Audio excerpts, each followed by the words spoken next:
So we are going to study about the cascade control system. Okay. So before going to tell you about the cascade control system, then if you will see about the if you will recognize the theory regarding a feedback control system, there what is then you will be easily differentiate the difference between the cascade control system and feedback control system, and why we are going to switch from feedback control system to the cascade control system. Okay. So just see the lecture first. Here, if you will see in the feedback control system, generally we are having only one manipulated variable and one measured variable. Okay, so due to one manipulated variable and one measured variable, only we need a single loop for the control of the system. Okay, but it may be possible if you will see practically in the industry, then you will feel or then you will get there may be more than one manipulated variable or one measured variable. Sometimes you will see more than one measured variable, one manipulated variable, or sometimes you can see there are more than one measured variable and more than one manipulated variable. Okay, so in that condition, the process to regulate the process, if we are using conventional feedback system, then it will be very tedious for us to control the system. So in that condition, we have to switch from feedback control system to somewhere else. Okay, so that's why the scientists or the engineers had invented the cascade control system that can fasten the response of the system. Okay, so if you will see practically, then if you are using more than one manipulated variable, more than one measured variable, if the variables are more than one, then in that condition there are different types of system. Okay, just I am writing here. So before going to that different types of system, I am telling you about the manipulated variable and measured variable. It is a different thing. I am telling you again, manipulated variable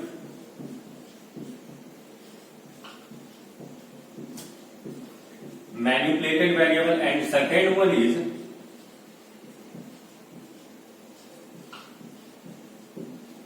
already you all have studied, I think, about the manipulated variable and measured variable in the feedback control system. But again, I am telling you in brief what is the manipulated variable. If you will see in manipulated, how can we define the manipulated variable? So the variable which can be changed. Okay, that is called as the manipulated variable. Okay, and if you will talk about the measured variable, then the variable which is going to be fixed. Just like if you are going to measure the temperature of the reaction mixture in CSTR, having exothermic reaction taking place inside the CSTR, then in that condition, what will be the measured variable and what will be the manipulated variable? So in that condition, you will see the measured variable will be the temperature of the reaction mixture or the temperature of the reactor. Okay, and the manipulated variable will be the flow rate of the coolant. Okay, why? Because you are going to change the flow rate of the coolant according to the reaction mixture temperature. If the temperature going to be increased, then what will happen? You have to increase the flow rate of the coolant to make the temperature fixed for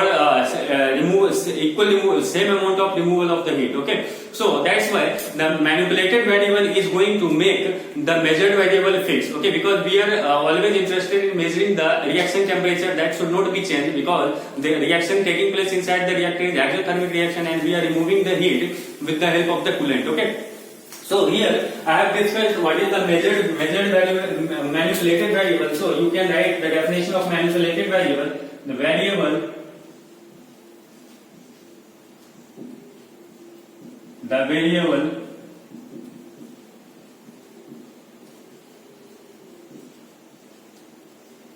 which can be changed. And what is the measured variable? The variable which are going to fix during the process.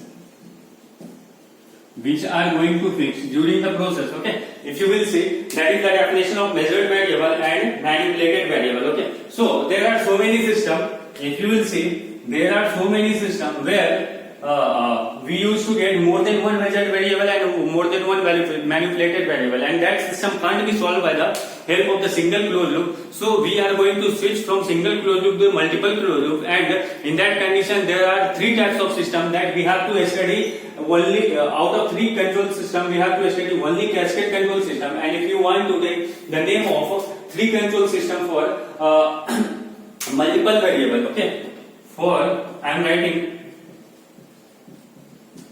multiple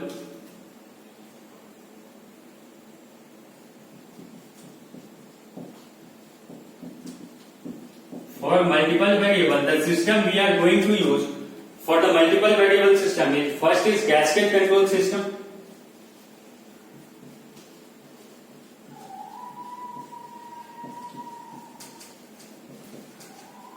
Cascade control system. Second one is various types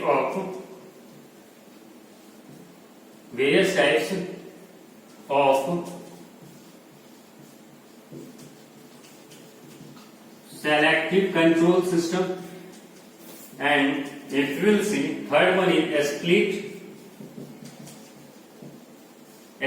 range control system. A split range control system. These three systems that can help us to control the or make the this will hasten the response of the our more than one for the system having multiple variables or multiple variables. Okay, so these types of system that we can see, but here in our 8th syllabus only we have to study about the cascade control system. Okay, our main aim is to describe the cascade control system, how we will be using cascade control system, and what is how much it will be advantageous or how it will become advantageous over the feedback control system. Okay, so I am going to define the cascade control system.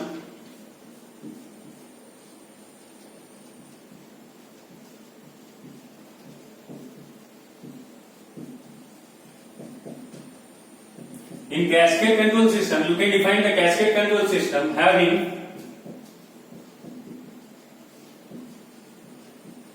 more than one measured variable,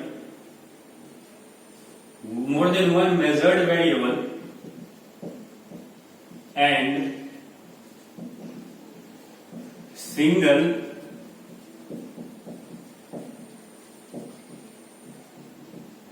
manipulated variable. Okay, so here you can see there is more than one measured variable and single manipulated variable. So the thing becomes very difficult for you to control the system. Okay, but with the help of feedback control system, because feedback control system provides us flexibility for a single manipulated variable and single measured variable. Okay, but here in the cascade control system, we can we can fasten the response of the system if a system containing more than one measured variable and one manipulated variable. How it works? Just understand. I am just going to tell you about the conventional feedback control system first. Okay, I am just going to define the conventional feedback control system. As for example, if you will see a reaction, an exothermic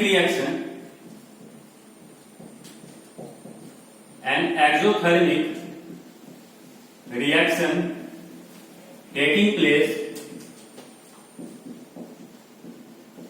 in continuous stirred tank reactor. How we will control the temperature of reaction mixture with the help of feedback control system? If you will see, in case of feedback control system, what we used to do generally, if there is a continuous stirred tank reactor, this is CSTR. Okay, if you will see, then here I am just roughing it out, then it will be very easy for you to understand. If you will see, in case of continuous stirred tank reactor,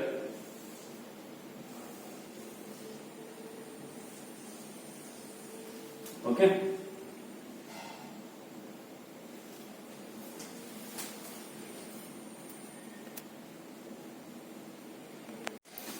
so here if you will see in the cascade control system, already I have told you, in cascade control system there are one manipulated variable in cascade, one manipulated variable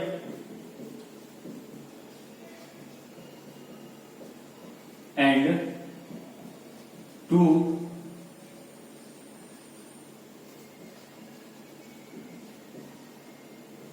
more than one also. You can tell it more than one. Here you are going to see about the cascade. We are going to use we are I am telling about the exothermic reaction which is taking place in the continuous stirred tank reactor, okay, and the heat removal from the exothermic reaction which is removed by the coolant which is flowing in the jacket, okay. If you will see, if the temperature of coolant is Tc and inlet temperature of feed is Ti, this is a conventional feedback system. How feedback system works, I am telling you. Just try to understand. It's very conspicuous. If you will see, then the temperature of the reaction mixture is going to be adversely affected by Ti as compared to Tc. Okay. So in feedback control system, what will happen? Only you can measure the temperature, reaction mixture temperature, okay, which is going to be adversely affected by the feed temperature, and we see here, we used to see only there is only one loop in the feedback control system, okay. But what we have, there is another opportunity for us, that there is a coolant which is flowing through this jacket, okay. And we will be measuring the temperature of the coolant, okay. So if we are going to directly measure the temperature of the coolant, in that condition what will happen, there the temperature of the reaction mixture is going to be very sensitive about the temperature of the coolant, okay. If just understand, if the temperature of the reaction mixture is increasing, then it's better to measure the temperature of coolant, because if temperature of reaction mixture will be increasing, then definitely the temperature of the coolant will be also increasing, okay. So here what we are using in the feedback control system, we used to measure the temperature of the reaction mixture, and that is giving the signal to the transmitter, temperature transmitter, which gives the signal of the temperature controller having a set point, okay. So according to the set point, temperature controller used to regulate the flow of coolant, okay, after measuring the reaction temperature, okay. This was the system in the feedback control system. But if you will see here, the process is slow somehow, okay. But if you are going to measure the coolant temperature directly, okay, and after measuring coolant temperature, if just that we use in the feedback control cascade control system, I am telling you the control loop of the feedback control cascade control system, cascade control. If you will see in the cascade control system, generally we used to measure the temperature of the coolant, okay, with the help of temperature transmitter tool. Here temperature transmitter will be one. Now this temperature transmitter will give you that signal of temperature controller to secondary controller, and the input of the secondary controller will be the output of the primary controller, okay. Now we are measuring the temperature of the coolant directly. If temperature of the coolant is going to be increased, then what will happen? This will give the signal of the temperature controller to, and it will compare the set point temperature, and instantly what will happen? It will change the flow rate of the coolant, okay. So from there it will becomes very sensitive about the reaction mixture temperature, okay. So and the system's response becomes very fast. So here you will see there are two loops. There is first primary loop it is, and there is secondary loop, okay. If you will see in the secondary loop will be those loop where which is very nearest to the manipulated variable. This is our manipulated variable, okay. This is our manipulated variable, and T set, that is a measured variable. This is a measured variable. So if you will see the loop which is very close to the manipulated variable, that will be the secondary loop first. Second thing is that the loop which is going to be very close, the proximity about the first loop, then that will be called as the primary loop. There are two loops, okay. Now in cascade control system there are one manipulated variable. Here there are two measured variable. One measured variable, that is the feed temperature, and second measured variable, that is the coolant temperature, okay. So there are two measured variable and only one manipulated variable. One manipulated variable is what? This manipulated variable is flow rate of the coolant, okay, and this will be also a measured variable. I am writing here measured variable. So if you will see in cascade control system, for the heating jacket, cooling by jacket of the exothermic reaction that is taking place in the continuous stirred tank reactor, here I am writing that is measured variable and manipulated variable. So in that condition, if you will see the manipulated variable, you can write manipulated variable, that is equals to coolant flow rate. I am writing coolant flow rate. And if you will see measured variable, the measured variable is equals to Ti feed temperature and T coolant temperature. Already I have written over here. Now what will happen? if you will see in the cascade control system, just try to listen only. I am not writing everything on now, but just I am going to explain these things.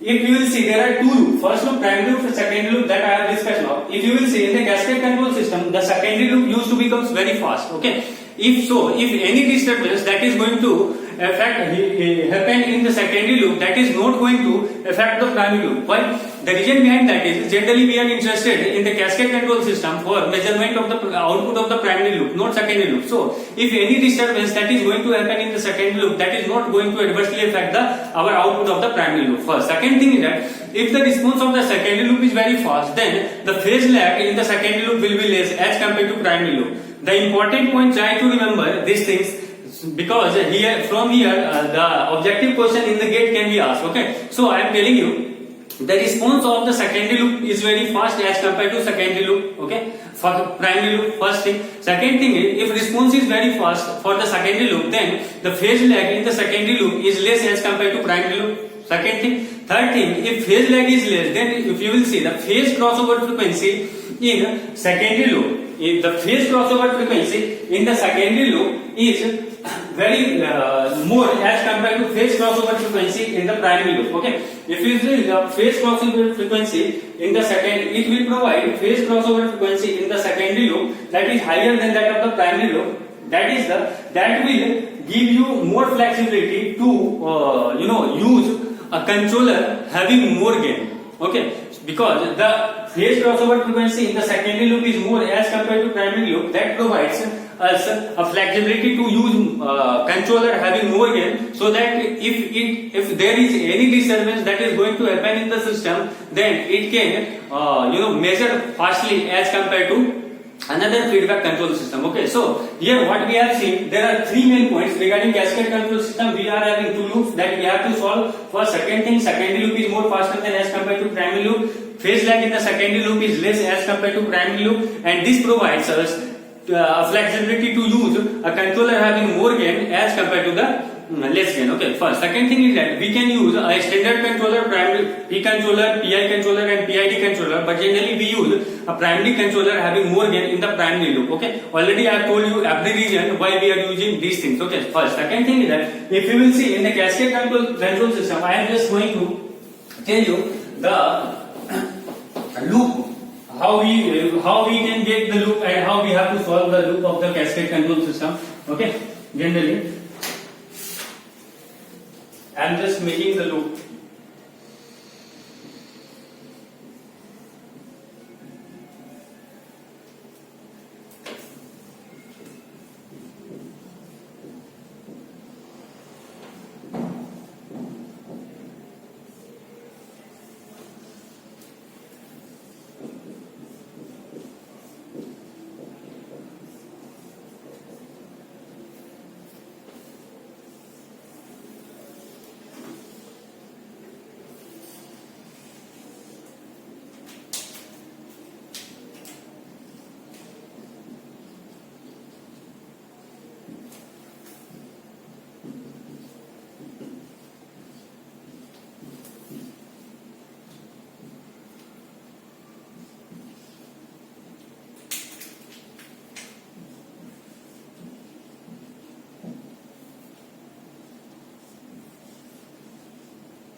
So, my dear student, if you will see these types of loop, you can see this will be the secondary loop and this will be the primary loop. This will be the primary loop. So, already I have told you secondary loop will be more faster as compared to primary loop. It will be also called as the slave loop and it will be called as the master loop. So, how? This is the set point. So, this is the controller first. Okay, controller first. Output of controller first is the set point of the secondary loop. Okay, this is controller second. This is process 2. Now, this is process 1, and we are generally interested in measuring the measurement output of the process 2. Okay, this is the output.